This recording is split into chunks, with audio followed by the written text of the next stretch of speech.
Okay. అందరికీ వందనాలు. ఆ దేవుడు మళ్ళీ మనకి అవకాశం ఇచ్చినందుకు మరొకసారి వందనాలు చెల్లించుకుంటూ, చిన్న మంద భయపడకమని చెప్పిన ప్రకారం మనం చిన్న మందగా ఏర్పడినప్పటికీ కూడా ఎక్కడ ఒకరు ఇద్దరు కూడి నా నామం పేరిట ప్రార్థిస్తారో వారి మధ్య ఉంటానని సెలవిచ్చిన తండ్రి మన మధ్య ఉండి మన మాటలు ఆలకిస్తారని చెప్పి ఆయన వైపు తిరిగి ఈ రాత్రికాల సమయంలో ఆయన వాక్యం ధ్యానించుకుందాం. ఈరోజు మూల వాక్యం ఎస్తేరు గ్రంథం 4వ అధ్యాయం 16వ వచనం 17వ వచనం. ఎస్తేరు గ్రంథం 4వ అధ్యాయం 16వ వచనం నుంచి 17వ వచనం వరకు. నీవు పోయి షూజన్ నందు కనబడిన యూదులందరినీ సమాజ మందిరమునకు సమకూర్చి నా నిమిత్తము ఉపవాసం ఉండి 3 దినముల అన్నపానములు చేయకుండుడి. నేనును నా పనికత్తెలను కూడా ఉపవాసం ఉంటుము. ప్రవేశించుట న్యాయ వ్యతిరేక్తంగా ఉన్నను నేను రాజునొద్దకు ప్రవేశించదును. నేను నశించెదను. అటువలనే మొర్దెకై బయలుదేరి ఎస్తేరు తనకు ఆజ్ఞాపించిన అంతటి ప్రకారంగా జరిగించెను. ప్రేమమడిన మా తండ్రి, ఇంతవరకు క్షేమంగా కాపాడిన పరమేశ్వర స్థుతులైన వందనాలు తండ్రి. మేమేమై ఉన్నామో కేవలం మీద నీ ఉచితమైన కృపలైనాను తండ్రి. ఎస్తేరు గ్రంథ ధ్యానములు చేస్తూ ఉంటుండగా నీవు నడిపిస్తున్న విధానాన్ని బట్టి వందనాలు. దయగల మా ప్రభ, నన్ను మరుగుపరిచి ఆధ్యాత్మిక మర్మాలు మీరే వెల్లడి చేయమని, వింటున్న ప్రతి ఒక్కరికి వినగల చెవి, గ్రహించగల మనసు, ఆచరించగలిగిన హృదయం దయచేయమని, అదేవిధంగా నన్ను ఒక బోరగా వాడుకోమని, నాయన కార్యాంతము నిన్ను బహుగా స్తుతించుకునేటట్టు ఏ ఆటంకము లేకుండా తండ్రి అంత చక్కగా నడిపించి కార్యాంతమున నిన్ను మహిమగా స్తుతించిన భాగ్యం దయచేయమని, ఘనత మహిమ ప్రభావములు నీకే చెల్లిన గాక. ఆమేన్. మరొకసారి అందరికీ వందనాలండి. మరి ఎస్తేరు గ్రంథంలో మనం ఆ ఫస్ట్ ఎపిసోడ్ లో మనం అహేశ్వరస్ గురించి, వస్తీరాణి గురించి, అదేవిధంగా అసలు ఎస్తేరు గ్రంథ ప్రాధాన్యత ఏంటి అనేది మనం ధ్యానించుకున్నాం. ఇక సెకండ్ వీక్ లో ఎస్తేరు బాల్య దశ, అదేవిధంగా ఆ రాజుగారి కోటలో ప్రవేశించిన విధానం, అక్కడికి వెళ్ళిన తర్వాత ఆమె ఎదుర్కొన్నటువంటి మానసిక సంఘర్షణ.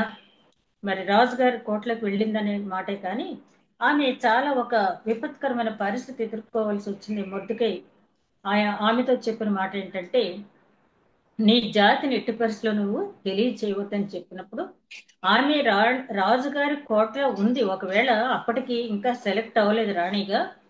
ఒకవేళ సెలెక్ట్ కాకపోయినా ఆవిడ రాణిగారి అంతఃపురంలోనే రాజుగారి అంతఃపురంలోనే ఉంటుంది, కానీ తిరిగి వచ్చే ప్రసక్తి లేదు. అట్లాంటప్పుడు మొద్దుకై మాటని ఆమె లక్ష్యం తీసుకోక్కర్లేదు. కానీ మొద్దుకై చెప్పిన మాటని ఆమె ఆజ్ఞగా స్వీకరించిందంటే ఆమెకు పెద్దల పట్ల ఉన్న వినయ విధేయతలు మనం అక్కడ గమనించగలం. చాలా డిఫికల్ట్ టాస్క్ అది. తన జాతిని తెలియచేయకుండా ఉండటం అనేది. సరే, మొద్దుకై గారు ఆజ్ఞాపించినట్టే అది ఆజ్ఞగానే భావించింది. ఆ తర్వాత మనం ఆ వచనాల్లో మనం చూసినప్పుడు ఎస్తేరు గురించి చెప్పబడినటువంటి మాటల్లో 2వ అధ్యాయం 9వ వచనంలో హెగే దయ పొందింది అంటే రాజు సంబంధించినటువంటి స్త్రీలను కాచే షండు అయినటువంటి హెగే దయ పొందింది. 2వ అధ్యాయం 16వ వచనం చూస్తే అందరి దయ పొందింది. 2వ అధ్యాయం 10వ వచనంలో చూస్తే ఆయన రాజు దయ కూడా పొందింది. అంటే ఆ వ్యక్తి హెగే దయ పొందింది, ఆ తర్వాత అందరి దయ పొందింది, చూచిన వారందరికీ దయ పుట్టింది ఆమె చూడగానే. అలాగే రాజు దయ కూడా పొందింది. మనం ఈ గ్రంథ చివరకు వచ్చేటప్పటికి దేవుని దయ కూడా ఆమె పూర్తిగా పొందిందని మనం నమ్మవచ్చును. అలాగే 2వ అధ్యాయం 10వ వచనంలో మనం ఇందాక అనుకున్నట్టుగానే మొద్దుకై చెప్పిన మాటను ఆజ్ఞగా శిరసావహించి తన జాతిని వెల్లడి చేయకుండా ఉండటానికి ఆమె ఒప్పుకుంది. ఒప్పుకున్న తర్వాత జరిగింది ఏంటంటే, అది జరిగినదంతయు తెలియగానే అని 4వ అధ్యాయం ప్రారంభమవుతుంది. జరిగిందంతయు తెలియగానే అంటే ఏం జరిగింది అని మనం ఆలోచించినట్టయితే, అక్కడ హామాను మొర్దెకై మీద కక్ష పెట్టుకున్నాడు. ఎందుకంటే హామాను వచ్చినప్పుడు అందరూ కూడా మోకాళ్ళ వరకు వంగి నమస్కరిస్తున్నారు, ఒక్క మొర్దెకై తప్పించి. అయితే సాధారణంగా ఏం జరుగుతుందంటే పట్టించుకోరు మొదట్లో, కానీ పక్కన ఉన్న వాళ్ళు బాగా ఎక్కిస్తూ ఉంటారు కదా. అట్లాగా హామానికి బాగా ఎక్కించారు. ఇదిగో చూడు చూడు, నువ్వు వస్తున్నావు, అందరూ లేచి మోకాళ్ళ మీద వంగి నమస్కరిస్తున్నారు, ఆ మొద్దుకై అన్నవాడు మాత్రం లేవట్లేదు అని చెప్పి చెప్పడం జరిగింది. మొద్దుకై కూడా మంచి స్థానంలో ఉన్నాడు, కానీ హామాన్ కంటే కొంచెం తక్కువ స్థాయిలో ఉన్నాడు ఆయన. సరే, ఆ ఏంటి ఎందుకని నమస్కరించట్లేదు, అడగండి అని చెప్పన్నాడు. చెప్పినప్పుడు మొత్తుకే నేను యూదుడును కాబట్టి నేను నమస్కరించను అన్నాడు. అది నిజమేనా అని అడిగితే నిజమే అని చెప్పాడు. ఇక అక్కడితో హామానికి సంతోషం లేకుండా పోయింది. నేను ఏం సాధిస్తే ఏమి లాభం, ఆ మొద్దుకై నాకు వంగి నమస్కరించినంతసేపు నాకు మనశ్శాంతి ఉండదు. ఈ మొద్దుకైని సంహరించడం ఒక తేలికైన పనే నాకు, కానీ మొద్దుకైన మాత్రమే కాకుండా అసలు ఆ జాతినే నిర్మూలన చేసేయాలి అని చెప్పి ఒక నిర్ణయం తీసుకున్నాడు. ఆ నిర్ణయం తీసుకున్న తర్వాత రాజు దగ్గరికి వెళ్ళి, నీ రాజా, నీ పాలనలో ఈ పారసిక దేశంలో ఒక జాతి ఉంది. ఆ జాతి నిన్ను కానీ నీకు సంబంధించిన వ్యక్తులు కానీ లెక్క చేయటం లేదు. వాళ్ళు నిన్ అసలు నీ జాతి వాళ్ళని వాళ్ళు పట్టించుకోవట్లేదు. వాళ్ళని అంతం చేయకపోతే నీ పరిపాలన పరిపూర్ణం కాదు అని చెప్పి రాజుకు ఎక్కించడం జరిగింది. రాజు ఇక వెంటనే, మనకు తెలుసు కదా, అహేశ్వరుడు ఏది కూడా స్టేబుల్ మైండ్తో నిర్ణయాలు తీసుకునేటటువంటి రాజు కాదు. మన ప్రారంభం నుంచి చూస్తున్నాం, స్నేహితుల సలహాలు, ఉద్యోగస్తుల సలహాలు, వీటి మీదే ఆయన నడుస్తూ ఉన్నాడు. అట్లాగే హామాన్ చెప్పిన దాని మీద, సరే అది కానీ నీకేం కావాలని చెప్పి ఆయన అడిగాడు. నీకేం కావాలని అడిగినప్పుడు హామాను 20,000 మణుగుల వెండి నాకు తూచి ఇవ్వండి, యూదులందరినీ ఎక్కడ శత్రుశేషం లేకుండా నేను చేసేస్తాను. నాకు ఈ కార్యక్రమం చేయడానికి కొంతమంది పనివారు కావాలి, నమ్మకస్తులు కావాలి, అదేవిధంగా 20,000 మణుగులు వెండి కూడా నాకు కావాలని చెప్పి అడిగాడు. 20,000 మణుగులు వెండి అంటే, మణుగంటే 1400 గ్రాములు, అంటే కేజీ కంటే 400 గ్రాములు ఎక్కువ అనమాట. అలాగే 20,000 మణుగులు వెండి తూచి ఇచ్చాడు. అంతేకాకుండా నా సంస్థానంలో ఉన్న ఉద్యోగస్తులందరినీ కూడా నువ్వు ఎలా ఉపయోగించుకుంటో అలా ఉపయోగించుకో, నీకు పూర్తిగా పవర్స్ ఇచ్చేసని చెప్పి ఒక రాజాజ్ఞ ఆయన ముద్రించి దాని మీద తన ఉంగరంతో రాజముద్ర ముద్రించి హామానికి ఇవ్వటం జరిగింది. దాన్ని పట్టుకుని హామాన్ ఏం చేశాడంటే మొత్తం పారసీక రాజ్యంలో ఉన్నటువంటి అన్ని సంస్థానాలకి కూడా ఈ ఆజ్ఞా పత్రాన్ని పంపించడం జరిగింది యూదుల్ని సంహరించడానికి. ఒక డేట్ నిర్ణయించుకున్నారు, ఏంటంటే వాళ్ళు ఆధార్ నెల, అది 12వ నెలలో వీళ్ళని పూర్తిగా నిర్మూలించేయాలని. అదంతా కూడా మనం 3వ అధ్యాయంలో హామాన్ గురించి, మొద్దుకాయ గురించి మనం స్టడీ చేసినప్పుడు దాన్ని ఇంకా కూలంకుషంగా మనం స్టడీ చేయవచ్చు. అయితే వాళ్ళు వేసిన ప్లాన్ ఏంటంటే యూదుల్ని పూర్తిగా నిర్మూలించడానికి రాజు దగ్గర నుంచి డబ్బు తీసుకున్నారు.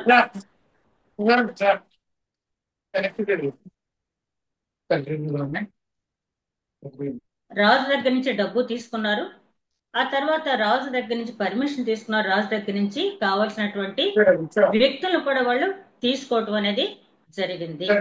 అయితే సరే, ఈ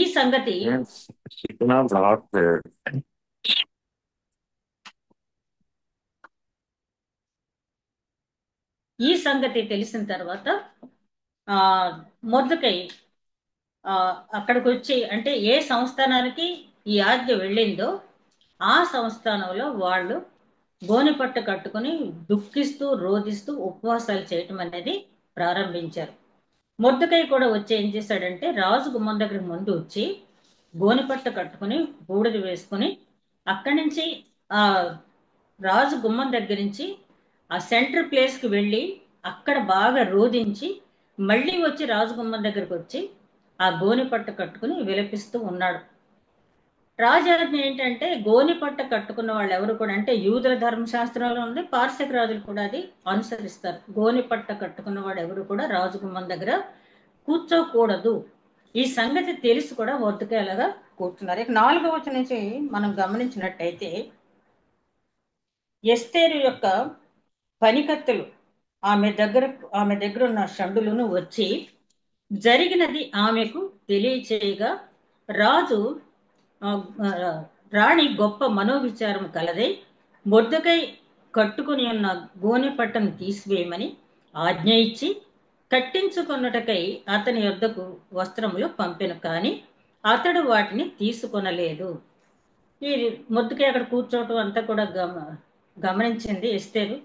అయ్యో, రాజాజ్ఞ కదా, రాజు చూస్తే మొద్దుకైని సంహరిస్తాడు కదా, ఎందుకు ఇట్లాగ అన్నీ తెలిసి కూడా మొద్దుకై ఇట్లా ప్రవర్తిస్తున్నాడు, 10 మందికి చెప్పే స్థాయిలో ఉన్నటువంటి మొద్దుకై ఈ విధంగా ఎందుకు ప్రవర్తిస్తున్నాడు అని చెప్పి ఆమె చాలా బాధపడి అసలు ఏం జరిగిందో తెలుసుకుని రమ్మని ఆ పనికత్తులను అక్కడ పంపించింది. షండుల ద్వారా తెలుసుకున్న తర్వాత ఒక నూతన వస్త్రాల జత అక్కడికి ఇచ్చి పంపించింది. పంపిస్తే ఆయన ఆ బట్టలు తీసుకోవటానికి తిరస్కరించాడు. అంటే ఆయన మనసు స్థితి బాలేదు.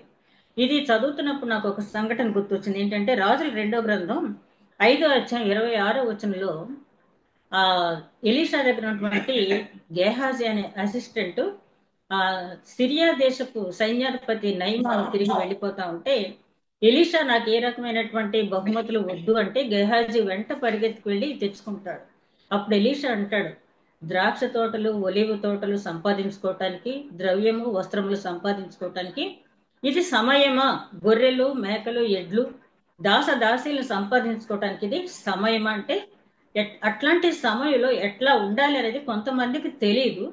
ఆయన ప్రవక్త కాబట్టి ఇది సమయం కాదు మనం సంపాదించుకోవటానికి అని చెప్పాడు. అదే ఇక్కడ మొద్దుకై కూడా ఆ నూతన వస్త్రాలు ఎందుకు తిరస్కరించారంటే, తన జాతి అంతా కూడా దుఃఖ సముద్రంలో మునిగిపోయి ఉపవాసాలు చేస్తూ ఉన్న టైంలో తను ఆ కొత్త నూతన వస్త్రాలు ధరించుకోవటానికి ఆయనకు ఏమాత్రమూ అంగీకారంగా లేదు. ఆ రాణిగా ఆజ్ఞ ఇచ్చి పంపించిందని ఉంది ఇక్కడ. ఎస్తేరు రాణి, అప్పటికి రాణి అంతఃపురంలో ఉంది, అహేశ్వరుషు పట్టమహిషిగా. ఆమె ఆజ్ఞ ఇచ్చి మరీ పంపించింది ఆ వస్త్రాలు. అయినప్పటికీ ఆజ్ఞను ఆయన తిరస్కరించాడు. ఆ తర్వాత అప్పుడు ఎస్తేరు తను కనిపెట్టి ఉండుటకు రాజు నియమించిన షండులలో హతాకు అని ఒకని పిలిచి, అది ఏమైనది ఎందుకైనది తెలుసుకున్నటకు మొద్దుకై వద్దకు వెళ్ళమని ఆజ్ఞనిచ్చాను. ఈ హతాకు గురించి మనకు వివరాలు ఏమీ తెలియవు, కానీ ఎస్తేర్ను కనిపెట్టుకున్నటువంటి వ్యక్తి. ఇతడు పారసీక దేశానికి చెందినవాడు అయినప్పటికీ కూడా ఎస్తేరు పట్ల అందరికి ఎట్లాగైతే దయ కలిగిందో, బహుశా ఈ హతాకు కూడా ఎస్తేరు పట్ల అట్లాంటి సాఫ్ట్ కార్నర్ ఉండుంటే, దయ కలిగి ఉండుంటాడు, మంచి నమ్మకమైన వ్యక్తి అయి ఉంటాడు. కాబట్టి ఆమె యూదురాలు, మొర్దుకై యూదుడని ఎలాగో తెలుసు, ఆమె యూదురాలు అని చెప్పి అదే విధంగా మొర్దుకైకి ఎస్తేరుకి ఉన్న సంబంధాన్ని కూడా చెప్పకపోతే ఆయన అక్కడికి వెళ్ళడు కదా. ఆ హతాకుకి కబురు చేసి అసలు మొర్దుకైతో మాట్లాడమని చెప్పి పంపించింది, ఆజ్ఞ ఇచ్చాను.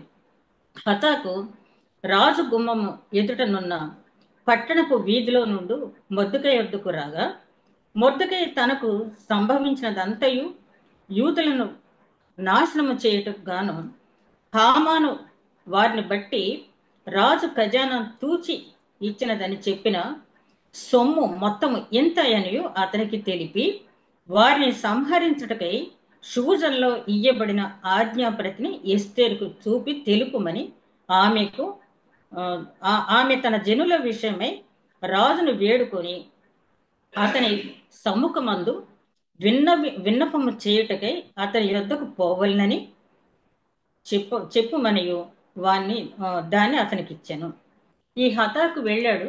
అసలు ఏంటి సంగతి అంటే, ఎందుకు నువ్వు రాణిగారు ఆజ్ఞ ఇచ్చి వస్త్రాలు పంపించినా కూడా నువ్వు స్వీకరించలేదు, పైగా రాజుగుమ్మ ముందులా కూర్చుని గోనిపట్ట దాని మీద బూడిద పోసుకుని కూర్చుంటే శిరచ్ఛేదనం జరుగుతుంది తెలుసు కదా అని చెప్పి అన్నప్పుడు, అప్పుడు మొద్దుకై చెప్తున్నాడు ఏమని, ఇలాగ రాజుగారు ఆజ్ఞ ఇచ్చాడు యూదులను అందరినీ సంహరించడానికి. హామాన్ అనేవాడికి 20,000, ఇక్కడ అమౌంట్ అయితే ఇక్కడ ఇవ్వలేదు కానీ ఆ 3వ అధ్యాయంలో ఉంది, అది 20,000 మణుగులు వెండి తూచి ఇచ్చి సర్వ అధికారాలు అతనికి ఇచ్చేశాడు.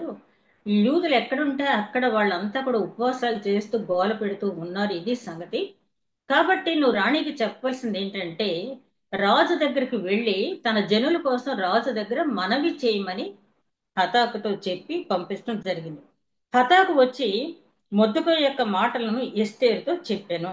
అంతటా ఎస్తేరు మొద్దుకైతో చెప్పమని హతాకుకు సెలవిచ్చినదేమనగా, పిలువబడక పురుషుడే గాని స్త్రీయే గాని రాజు యొక్క అంతఃగృహమునకు ప్రవేశించిన ఎడల బ్రతుకున్నట్లుగా రాజు తన బంగారపు దండమును ఎవరి తట్టు చాపునో వారు తప్ప ప్రతివాడు సంహరింపబడునన్న కఠినమైన ఆజ్ఞ కలదని రాజసేవకులందరికీ అతని సంస్థానములో ఉన్న జనులందరికీ తెలిసే ఉన్నది. ఎంత మర్మ గర్భంగా మాట్లాడి ఎస్తేరు మళ్ళీ జవాబు చెప్తుందంటే, మరి పిలవకుండా రాజు దగ్గరికి వెళ్ళినట్టయితే ఆ బంగారపు దండం అనేది వెళ్ళిన వారు వైపు తిప్పకపోతే వెంటనే వాళ్ళు సంహరించబడతారన్న విషయం రాజు సంస్థానంలో పనిచేసే వారందరికీ కూడా తెలుసు. అంటే నీకు కూడా, నువ్వు కూడా రాజు సంస్థానంలో పనిచేస్తున్నావు కదా, నీకు కూడా ఆ సంగతి తెలుసు కదా, తెలిసి నన్ను ఎలా వెళ్ళమంటున్నావు రాజు దగ్గరికి? రాజు నా వైపు బంగారపు దండం చూపించకపోయినట్టయితే నేను అక్కడే సంహరించబడతాను కదా. ఇట్లాంటి వర్తమానం నాకు ఎందుకు పంపించినట్టు అని చెప్పి ఆమె చాలా బాధపడింది. నేటికి 30 దినములు నుండి రాజు నొద్దకు ప్రవేశించుటకు నేను పిలువబడలేదని చెప్పుమనెను. తర్వాత ఏం చెప్పిందంటే, ఇప్పుడు 30 రోజుల నుంచి రాజుగారు నన్ను పిలవలేదు. ఆ పిలవకుండా వెళ్ళినట్టయితే శిరచ్ఛేదనం తప్పదు. బంగారు దండం నా వైపు చూపబడుతుందా లేదా అనేది నాకు తెలియదు అని చెప్పి చెప్పడం జరిగింది. అదే వార్త వారు వారు ఎస్తేరు యొక్క మాటలు మొర్దెకైకి తెలుపుగా 30 ప్రవేశనకు నేను పిలువబడలేదని చెప్పుమనెను. వారు ఎస్తేరు యొక్క మాటలు మొర్దెకైకు తెలుపగా మొర్దెకై ఎస్తేరుతో ఇట్లు ప్రత్యుత్తరమిచ్చి, రాజు నగర్లో ఉన్నంత మాత్రము చేత యూదులందరికంటే నీవు తప్పించుకొందువని నీ మనసులో కొనవద్దు. నీవు ఈ సమయమందు ఏమీయూ మాట్లాడక మౌనముగా ఉన్న ఎడల యూదులకు సహాయమును విడుదలయు మరి యొక్క దిక్కు నుండి వచ్చును. కానీ నీవును నీ తండ్రి ఇంటి వారును నశించుదురు. నీవు ఈ సమయమును బట్టి రాజ్యమునకు ఉచితమేమో ఆలోచించమని చెప్పుమనెను. మొర్దెకై గారు కూడా చాలా మర్మగర్భంగా, ఎస్తేరు ఎంత మర్మగర్భంగా మాట్లాడి కబురు పంపించిందో అంతే అదే లెవెల్లో మొర్దెకై గారు ఏం చెప్పారంటే, యూదులకి ఇట్లాంటి ఆపద సమయం వచ్చినప్పుడు ఒకవేళ నేను రాణిగా అంతఃపురంలో ఉన్నానని నీవు అనుకుంటున్నావేమో, ఒకవేళ నేను కల్పించుకోకపోతే యూదులు సంహరించబడతారులే, నా పనేది నేను చూసుకుంటాను, సౌఖ్యంగా ఉంటాను అనుకుంటున్నావేమో. నువ్వు కల్పించుకోకపోయినా దేవుడు మరొక దిక్కు నుంచి సహాయం పంపిస్తాడు. యూదులు ఎందుకంటే ఆయన బిడ్డలు కాబట్టి విడుదల ఆయనే దయచేస్తాడు. కానీ నువ్వు గుర్తుంచుకోవాల్సింది ఏంటంటే, వాళ్ళు ఏదో రకంగా ఎవరి ద్వారానే విడుదల అవుతారు, కానీ నీవును నీ తండ్రి ఇంటి వారిని నశించెదరు. ఎందుకని నశిస్తారు? ఎందుకనంటే మొర్దెకై తన జాతిని తెలపొద్దన్నాడు ఎస్తేరుతో. అంటే రాజుగారి దగ్గర అబద్ధం చెప్పింది ఎస్తేరు, తన జాతిని తెలియజేయలేదు. అదేవిధంగా మొర్దెకై కూడా తన జాతిని తెలియజేయకుండా అబద్ధం చెప్పింది. కాబట్టి మొర్దెకై ఎస్తేరు కూడా నశిస్తారు. నీ ఇంటి వారు నశిస్తారు. యూదుల్ని ఎలాగో దేవుడు విడిపించుకుంటాడు. నువ్వు ముందుకొచ్చి చేస్తే సరే, లేదంటే నీ ఇష్టం. అంటే మొర్దెకై పంపించిన సందేశంలో ఏముందంటే, నువ్వు రాజు దగ్గరికి వెళితే నశించిపోతావు అనుకుంటావేమో, వెళ్ళకపోయినా నశించిపోతావు. ఎందుకంటే దేవుడు ఆయన బిడ్డల్ని విడిచిపెట్టే దేవుడు కాదు. ఏదో రకంగా విడుదల అనేది దయచేస్తాడు ఆయన. ఆ దయచేసినప్పుడు నీవు చేయవలసిన సమయంలో, తీసుకోవాల్సిన సమయంలో సరైన నిర్ణయం నువ్వు తీసుకోపోవటం వల్ల నీవు నీ తండ్రి ఇంటి వారు అందరూ కూడా నశిస్తారు అని చెప్పి ఎస్తేరుకి కబురు చేయడం జరిగి, ఇంకో మాట కూడా ఆయన అన్నాడు, దీనిని బట్టి ఒకవేళ నువ్వు రాజాంతపురానికి నువ్వు వెళ్ళావేమో, ఒకసారి ఆలోచించుకో. అంటే నువ్వు ఒక సామాన్యమైన స్త్రీవి, నువ్వు పెద్దగా ఒక ఇదిలో ఉన్నదాను కాదు, యూదురాలివి. అయినప్పటికీ అందరి దయ నువ్వు పొంది, రాజు దయ కూడా పొంది నువ్వు వెళ్ళావంటే దేవుడు దయ చూపించాడు నీకు. నువ్వు అక్కడికి వెళ్ళటానికి నీ ప్రయత్నం కాదు సుమా, నీ స్వబుద్ధిని ఆధారం చేసుకోవద్దు సుమా అని హెచ్చరించడం అనేది ఈ మొర్దెకై చేశాడు. నువ్వు ఆలోచించుకో, దీనిని బట్టే నువ్వు అక్కడికి వెళ్ళావేమో, ఒకవేళ ఆలోచించుకోమని చెప్పడం అనేది జరిగింది. అప్పుడు ఎస్తేరు, ఇందాక మనం చదివిన మూలవాక్యంలో, అప్పుడు ఎస్తేరు మొర్దెకైతో మరలా ఇట్లనను, నీవు పోయి షూజన్ నందు కనబడిన యూదులందరినీ సమాజ మందిరమునకు సమకూర్చి నా నిమిత్తము ఉపవాసము 3 దినములు అన్నపానములు చేయక ఉండుడని నేనును నా పనికత్తులను కూడా ఉపవాసం ఉండమని చెప్పింది. ఇక్కడ మనకి డౌట్ ఏంటంటే, సరే ఎస్తేరు వెళ్ళొచ్చు కదా, ఒక నిర్ణయం తీసేసుకుంది రాజు దగ్గరికి వెళ్ళటానికి. ఆ మొర్దెకై గారు చెప్పినటువంటి మాట అనండి, ఆజ్ఞ అనండి, లేకపోతే సందేశం అనండి, రియలైజ్ అయింది వెళ్ళాలని. ఈ వెళ్ళేటప్పుడు మళ్ళీ ఉపవాసం నా కోసం చేయమని ఎందుకు అడుగుతుంది? తన కోసం ఉపవాసం చేయమని ఎందుకు అడుగుతుంది? మరి యేసుక్రీస్తు కూడా శిలువ మరణం పొందేటప్పుడు, తర్వాత ఈ రిఫరెన్స్ మీరు చూడండి, మత్తయి సువార్త 26వ అధ్యాయం 36వ వచనం నుంచి 44వ వచనం, మార్కు సువార్త 14వ అధ్యాయం 32వ వచనం నుంచి 41వ వచనం వరకు, లూకా సువార్త 22వ అధ్యాయం 39వ వచనం నుంచి 46వ వచనం వరకు, యోహాన్ సువార్త 18వ అధ్యాయం 1వ వచనం. అంటే నాలుగు సువార్తల్లో కూడా మనం చూసినట్టయితే సమాంతర దృక్పథం గల సువార్తలు అంటాం కదా, వాటిలో 3 సువార్తలు అన్ని విషయాలు చాలా ఎక్కువగా ఉంటాయి. యోహాన్ సువార్తలో కనపడవు, కానీ ఈ విషయం మాత్రం యోహాన్ సువార్తలో కూడా ఉంది. 4 సువార్తలో ఉంది. ఈ సువార్తల్లో ఉన్నటువంటి ఈ విషయం సారాంశం ఏంటంటే, ఆయన గెత్సెమనే తోటకు వెళ్ళిన తర్వాత శిష్యుల్ని పిలిచి, ఆయన దుఃఖించడకు, విభ్రాంతి నొందుటకు అనే ఒక చోటు ఉంది. ఆ తర్వాత కలవరపట్టుకు ఆయన వెళ్ళి ప్రార్థించడానికి వెళ్ళి, రాతివేత దూరంలో శిష్యులను అక్కడ ఉండమని చెప్పి పేతురు, యాకోబుని ఆయన తీసుకుని యోహాన్ని తీసుకుని వెళ్ళి వాళ్ళని అక్కడ ఉంచి వెళ్ళారు. ఆయన వెళ్ళిన తర్వాత మళ్ళీ శిష్యుల దగ్గరికి వెనక్కి తిరిగి వచ్చారు. మీరు నా కోసం కొంతసేపు వెళ్ళకోకుండా ప్రార్థన చేయండి అన్నాడు. మళ్ళీ కొంతసేపు అనేది వచ్చేటప్పుడు నిద్రపోతూ ఉంటారు వీళ్ళు. మెళకువకుండా ప్రార్థన చేయండి అని చెప్తాడు. అయినా కూడా వాళ్ళు అలాగే నిద్రపోతూ ఉంటారు. మళ్ళీ ఆయన అన్న మాట ఏంటంటే, ఆత్మ సిద్ధమే కానీ శరీరం బలహీనము. అంటే మీరు నిద్రపోకుండా ప్రార్థన చేయాలని మీ మనసులో ఉన్నా కూడా, మీ ఆత్మ సిద్ధంగా ఉన్నా, ఎప్పుడైతే మనం ఉపవాసం ఉండి ప్రార్థన చేయాలని అనుకుంటామో అప్పుడే నిద్ర వస్తుంది, అప్పుడే ఆకలి వద్దు కదా. అదే అక్కడ ఆయన చెప్పింది ఏంటంటే, ఆత్మ సిద్ధమే కానీ శరీరము బలహీనము. ఆయన నేల మీద సాగిలిపడి దొల్లి ఆయన విజ్ఞాపన చేసినట్టుగా కూడా ఆ సువార్తలో మనం చూస్తాం. ఎందుకు శిష్యులు ఉపవాసం మన 2 కారణాలు అక్కడ ఏంటంటే, బలపరచడానికి, ఒకరి గురించి ఒకరు ప్రార్థించుకోవడం చెప్పినట్టుగానే యెహోషాపాతు ప్రార్థన కూడా చూస్తాం. దినవృత్తాంతాల 2వ గ్రంథం 20వ అధ్యాయంలో ఆయన ఉపవాసం ఉండమని ఆయనతో పాటు సంస్థానంలో ఉన్న వాళ్ళందరినీ ఉపవాసం ఉండమంటారు. అదేవిధంగా యోనా గ్రంథంలో రాజు ఉపవాసం ఉన్నప్పుడు పశువులతో సహా ఉపవాసం ఉన్నాయని చెప్పి అక్కడ మనం చదువుతాం. ఎందుకు అంటే, ఈ ఉపవాస ప్రార్థన అనేది ఒకరినొకరు బలపరుచుకోవటానికి, ఒకరినొకరికి ఆదరణ ఇవ్వటానికి. కాబట్టి ఎస్తేరు ఏం చెప్పిందంటే, నా కోసం యూదులందరినీ సమాజ మందిరానికి సమకూర్చండి, అక్కడ మీరు ఉపవాసం, సమాజ మందిరము అనే మాట ఇక్కడ ఉంది కదా, సమాజ మందిరం అది సునగోగులు అంటాం కదా. ఈ సమాజ మందిరాల్లో ఏం జరుగుద్ది? ప్రార్థన జరుగుతాయి కదా. అంటే ఇక్కడ యెహోవా దేవుడు అనే మాట వాడకపోయినా, ప్రార్థన అనే మాట వాడకపోయినా, ఆ పారసీక రాజ్యంలో సమాజ మందిరములు ఉన్నాయి అంటే అక్కడ దేవుని ఆరాధనలు జరుగుతున్నాయి అన్నమాట. ఆ సమాజ మందిరాల్లో దేవుని ఆరాధనలు అనేవి జరుగుతున్నాయి. కాబట్టి ఆమె ఏమందంటే, నా కోసం మీరు ఉపవసించండి. ఇక్కడ ఈ ఈ సంగతిని మనం చూసినప్పుడు మనం చాలా తేలిగ్గా తీసుకుంటాం ఒక్కొక్కసారి ఉపవాస ప్రార్థన అనేది. కానీ ఉపవాస ప్రార్థన వల్ల సాధించినటువంటి మరి విజయాలు మనకి ఆదికాండం నుంచి ప్రకటన గ్రంథం వరకు ఎన్నో విజయాలు మనం చూస్తాం.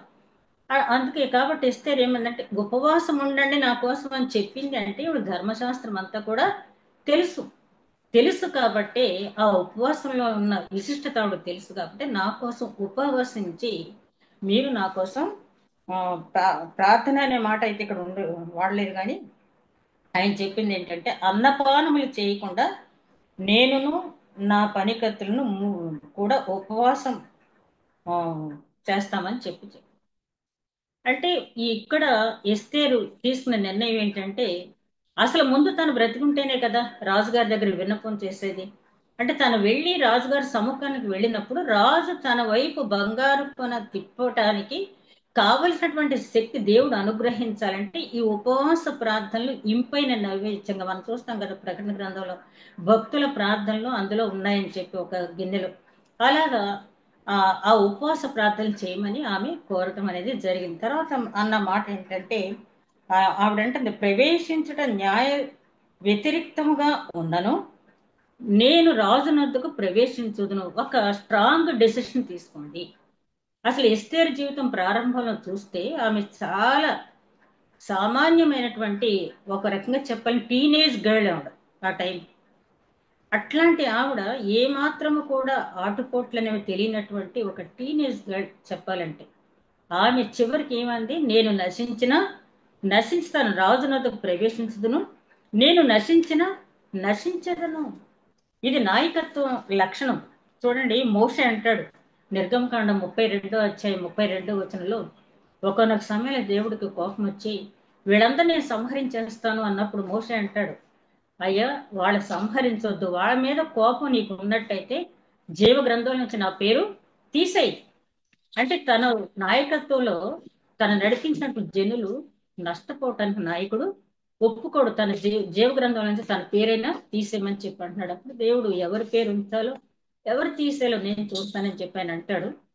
అలాగే పౌలు గారు కూడా రోమీలకు రాసిన పత్రిక 9 అధ్యాయం 23 వచనంలో ఆయన అంటాడు, 9 అధ్యాయం 3 వచనంలో, నా సహోదరులైనటువంటి ఇశ్రాయేలీల గురించి, వారి రక్షణ గురించి, దేవునికి దూరంగా వేరు పట్టడానికైనా కూడా నేను ఇష్టపడతాను.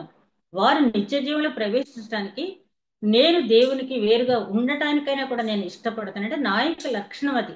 ఇక్కడ ఎస్తేరు కూడా అంత ధీశాలిగా, నేను నశించేదను, నేను నశించేదను, నేను పోయినా పర్లేదు, యూదులందరూ కూడా రక్షింపబడాలి. ఇవాళ ఎస్తేరు గ్రంథాన్ని మనం ఇన్నిసార్లు ఎందుకు చదువుకుంటామంటే, ఆ సామాన్యమైన స్త్రీ తీసుకున్నటువంటి నిర్ణయం ఎంత గొప్ప నిర్ణయం అంటే, అయితే అటువలనే మొర్దెకై బయలుదేరి ఎస్తేరు తనకు ఆజ్ఞాపించిన అంతటి ప్రకారంగా జరిగించను. చూడండి, ఈ ఆజ్ఞను తీసుకున్నాడు ఆయన. ముందు ఆజ్ఞాపించింది ఏమని, నూతన వస్త్రాలు కట్టుకోమని. రాణిగారు ఇచ్చిన ఆజ్ఞ కదా అని తీసేసుకోవాలి, తిరస్కరించాడు. ఇక్కడ మాత్రం ఆజ్ఞగా తీసుకున్నాడు. ఎందుకంటే యూదుల పక్షాన ఆవిడ వెళ్తుంది కాబట్టి రాణిగారి ఆజ్ఞగా ఆయన శిరస వహించాడు. ఇక్కడ మనం గమనించాల్సింది ఏంటంటే, స్త్రీలలో ఈ విశ్వాసంలో ఇంత ధైర్యం, ముందు విశ్వాసంలో విధేయత ఉండాలి. ఆ విధేయత ఒక్కటి మాత్రమే కాదు, క్రియారూపంలో కూడా ఉండాలి. అబ్రహాము మరి ఎందుకు విశ్వాసులకు తండ్రిగా ఎంచబడ్డాడంటే, ఆయన విశ్వాసాన్ని అది ఆయనకు నీతిగా ఎంచబడినని చెప్పి ఆదికాండం 15 అధ్యాయం 3 వచనంలో మనం చదువుతాం. ఇక్కడ మనం గమనించినప్పుడు ముగ్గురు స్త్రీలను మనం జ్ఞాపకం చేసుకుంటే, రాహాబు గురించి మనందరికీ తెలుసు. ఆమె అన్యురాలు అయినప్పటికీ వినుట వల్ల విశ్వాసం కలిగిన దేవుని సువార్త వింది, అది క్రియారూపంలో పెట్టిన దానివల్ల ఆమె కుటుంబ సభ్యులు, ఆమెకు కావాల్సిన వారందరూ కూడా రక్షింపబడ్డారు పాత నిబంధనలు. అంటే ఒక సాహసం, స్త్రీ విధేయత చూపించే స్త్రీ, నేను విధేయురాలుగా ఉంటాను, ముప్పొద్దులా నేను ఉపవాసం చేసి ప్రార్థన చేస్తాను, కన్నీటి ప్రార్థన మాత్రమే నేను చేస్తానంటే కాదు, కానీ అవసరం వచ్చినప్పుడు సాహస కృత్యం చేయటానికి వెనుతీయకుండా ఉన్నప్పుడు మాత్రమే మన విశ్వాసం పరీక్షకి నిలబడదు. అదేవిధంగా సువార్తలో మనం సురేఫెనిక స్త్రీని చూస్తాం. ఆ సురేఫెనిక స్త్రీ గురించి మనం విన్నప్పుడు ఏంటంటే, ఆ సురేఫెనిక వంశస్థులు అంటే వాళ్ళు ఒక రకంగా చెప్పాలంటే పెద్ద జమీందారీ వంశం. ఆ సురేఫెనిక తెగ వేరు, వాళ్ళు మాట్లాడే భాష వేరు, వాళ్ళ ఆచార వ్యవహారాలు వేరు. అంటే చెప్పాలంటే పెద్ద ఆరిషకట్ ఫ్యామిలీకి చెందిన స్త్రీ, వాళ్ళు అసలు బయటికే రాదు. అట్లాంటిది యేసుక్రీస్తు గురించి వింది, తన కుమార్తెకు దెయ్యం పట్టి బలహీన స్థితిలో ఉన్నప్పుడు యేసుక్రీస్తు దగ్గరికి వచ్చింది. అంటే బారికేడ్స్ అన్ని కూడా తెంచుకుని అక్కడ క్రీస్తు దగ్గరికి వచ్చింది. ఆయన చాలా పరీక్షించాడు. ఎందుకంటే ఆపద మొక్కులు మొక్కుతాడు కదా, ఏదో కాసేపు పని అయిన తర్వాత మళ్ళీ వదిలిపెట్టేస్తే ఇవ్వడని పరీక్షించాడు. అమ్మ, పిల్లలకు పెట్టేది కుక్క పిల్లలకు పెట్టకూడదు అన్నప్పుడు, అవును ప్రభు, పిల్లలు తినగా మిగిలింది బల్ల కింద ఉన్నాయి, కుక్క పిల్లలు కూడా తింటాయి కదా ప్రభు అన్నప్పుడు, అమ్మ నీ విశ్వాసం గొప్పది అని చెప్పి యేసుక్రీస్తు చెప్పడం జరిగింది. అంటే విశ్వాసంలో సాహస క్రియ అనేది తప్పకుండా అవసరం వచ్చినప్పుడు ఉండాలి. అదే విధంగా మనం పత్రికల్లో చూస్తే, రోమిలు రాసిన పత్రికలో మొట్టమొదటి పౌలు గారు వందనాలు చెప్పింది ఒక స్త్రీ, ఫీబే. ఎందుకు అంటే దాన్ని చాలాసార్లు వివరించాను. ఆ రోమా పత్రికని పురుష వేషం ధరించి తీసుకువెళ్ళి ఆ రోమా సంఘానికి ఆమె అందించింది. ఇక్కడ ఎస్తేరు సాహసాన్ని మనం చూసినప్పుడు, నిన్నేదో చిన్నది షార్ట్ రీల్స్ చూస్తూ ఉంటే, ఒక 60 years లేడీ ఒక డాబాలో బాల్కనీలో కూర్చుని బయటకు చూస్తూ ఉందంట. అక్కడ కారు ఉంటే ఆ కారు కిందకి ఒక 5-6 ఏళ్ల పాప కిందకి వెళ్ళింది, ఏదో వస్తువు పడిందని తెచ్చుకోవడానికి. బయటకు వచ్చేస్తుంది కదా అని ఇవిడు చూస్తూ ఉందంట. ఇంతలోకి అటు ఇటు చూసి ఒక యువకుడు పరిగెత్తికి వెళ్ళాడంట. ఈ రోజులో మనం చూస్తున్నాం కదా, పిల్లల్ని ఎత్తుకుపోవటం అన్న నానా రకాలుగా చేయడం. వెంటనే ఈవిడికి చాలా భయం వేసేసి ఆమె వయసును మర్చిపోయి పరిగెత్తికి వెళ్ళిపోయిందంట. అక్కడ పరిగెత్తికి వెళ్ళటమే కాకుండా ఆ కారుని పైకెత్తేసిందంట. కారుని పైకెత్తేసి ఆ బాలికను రక్షించి తీసుకొచ్చి ఇంట్లో కూర్చోబెట్టింది. సెన్సేషనల్ గా మొత్తం వైరల్ అయిపోయింది, పేపర్లో న్యూస్ అన్ని వైరల్ అయినాయి. అయితే ఆవిడ అభినందిద్దామని వస్తే ఎంతసేపటికి ఆవిడ బయటకు రావట్లేదంట. బోర్లు ఏడుస్తుందంట. సరే 2 రోజులు వదిలేస్తారు. ఆవిడ వదిలేసిన తర్వాత 3rd day ఎవరో ఫోన్ చేసమ్మా, ఎందుకు మీరు ఘన విజయం సాధించారు, మీ గురించి అందరూ చెప్పుకున్న చుట్టుపక్కల ప్రాంతాల వాళ్ళు ఎందుకు బయటకు రావట్లేదంటే 60 ఇయర్స్ ఏజ్లో నేను ఒక కార్ని ఎత్తి ఒక బాలికని రక్షించాను. కానీ ఇప్పటి వరకు నేను ఏమి కేపబుల్ కాదు, నేనేమీ చేయలేనని ఇంటికి మాత్రమే పరిమితం అయిపోయాను, నేనేమీ సాధించలేకపోయాను, నేను నన్ను అండర్ ఎస్టిమేట్ చేసిన ఇలాగే ఉండిపోయానని చెప్పేవాడ. అన్నప్పుడు నీకేం కావాలి, మీకు ఏది ఇంట్రెస్ట్ అని అడిగారంట. రాక్ స్టడీ అంటే నాకు ఇంట్రెస్ట్ అని చెప్తే, సరే యూనివర్సిటీలో జాయిన్ అవుతావు అన్నారంట ఆవిడని. ఆవిడ నవ్విందంట, నన్ను యూనివర్సిటీలో జాయిన్ చేసుకుంటారా, యూనివర్సిటీలో జాయిన్ చేసుకోవడానికి ఏజ్ లిమిట్ లేదమ్మా, ఉద్యోగాలకి అది ఉంటుంది కదా అని చెప్పి అన్నారు. ఆవిడ వెళ్ళి అక్కడ జియాలజీలో రాక్ స్టడీలో పీజీ చేసిన తర్వాత ఎంఫిల్ కూడా చేసిన తర్వాత ఆవిడ పట్టుదల, అదేవిధంగా సబ్జెక్ట్ పట్ల ఆవిడకున్న గ్రిప్ చూసి ఆ యూనివర్సిటీ వాళ్ళు అక్కడ ప్రొఫెసర్ పోస్టు ఇవ్వటం అనేది జరిగింది. అంటే సాధారణంగా లేడీస్ ఏంటంటే ఇది నా వల్ల కాదు, నేను చేయలేను, ఇది పురుషులు చేసే పని, నేను చేయలేను అని అనుకుని అక్కడతోటి ఆగిపోయే వాళ్ళు ఎవరైనా కూడా ఎస్తేర్ గ్రంథాన్ని చదివినప్పుడు ఆమె ఒక నిర్ణయం తీసుకుంది ఏంటంటే, నేను నశించిన నశించేదను, నా జాతిని రక్షించుకోవటం ముందు. ఈవేళ యూదా జాతిని అవ్వచ్చు, అనేక సమస్యలు మన చుట్టుపక్కల ఉన్నప్పుడు ఎస్తేర్ గ్రంథం ధ్యానించిన మనం ఇక్కడ చూసాం కదా, వీళ్ళందరినీ కూడా ఈ విశ్వాసంలో ఎంత అదేంటి ధైర్యం వచ్చేస్తుందంటే, పేతురు గారు అంటారు కదా అపోస్తుల కార్యాలు 4:16 జీవాధిపతిని మీరు చంపితురు కానీ దేవుడైనను లేపిను, మేము దానికి సాక్షులం అంటాడు. అంటే ఒకప్పుడు ఆయన ఎవరో తెలియదని బొంకిన పేతురు గారు అక్కడ ఉన్నదంతా కూడా శాస్త్రులు, పరిసయ్యులు, యూదులు ఏమైనా చేయొచ్చు పేతురు గారిని, కానీ ఆయన ఏమన్నాడు, ఆ ఆత్మ అలా ప్రేరేపిస్తుందంటే నువ్వు ఎప్పుడైతే విశ్వాసంలో కార్యం చేయాలని నీ మనసులో సంకల్పించుకుంటావో ఆ సంకల్పాన్ని ముందుకు నడిపించేది దేవుడు నడిపిస్తాడు. అదేవిధంగా స్టెఫను ఆ అక్కడ 7వ అధ్యాయంలో 51 అంటాడు, ముష్కరులారా, ఎవరిని అన్నాడు ఆయన, ప్రధాన యాజకులు, శాస్త్రులు, పరిసయ్యులు, పెద్ద పెద్ద వాళ్ళంతా అక్కడ ఉన్నారు.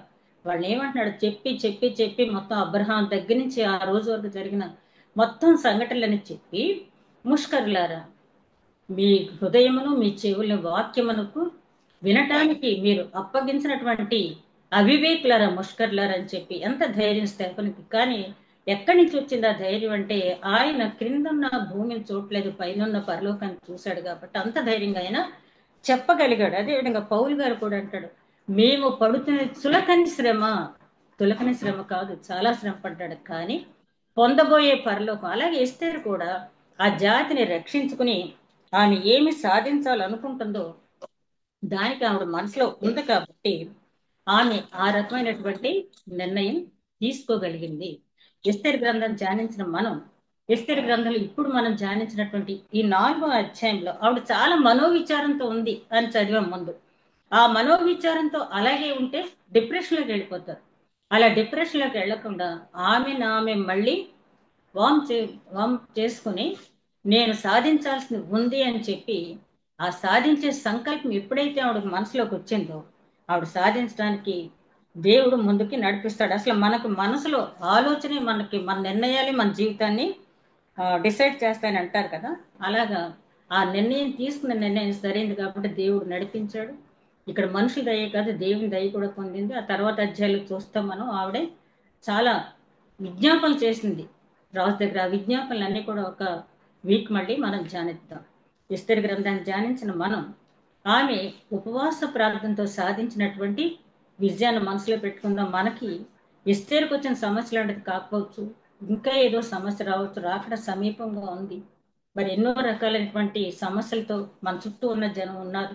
రాకడ ఎప్పుడో మనకు తెలియదు, మన పోకడ ఎప్పుడో మనకు తెలియదు. కాబట్టి ఒకవేళ మన ఇందాక ఎవరో చెప్తున్నారు ఆగస్టు 13 రాకడ డేట్ ఫిక్స్ అయిపోయింది, మనం నమ్మక్కర్లేదు. ఎందుకంటే అది తండ్రికే కానీ కుమారునికి కానీ దేవదూతలకు కూడా తెలియదు, తండ్రికి తప్పించని అక్కడ వ్రాయబడి ఉంది. ఏదో చెప్తూ ఉంటారు.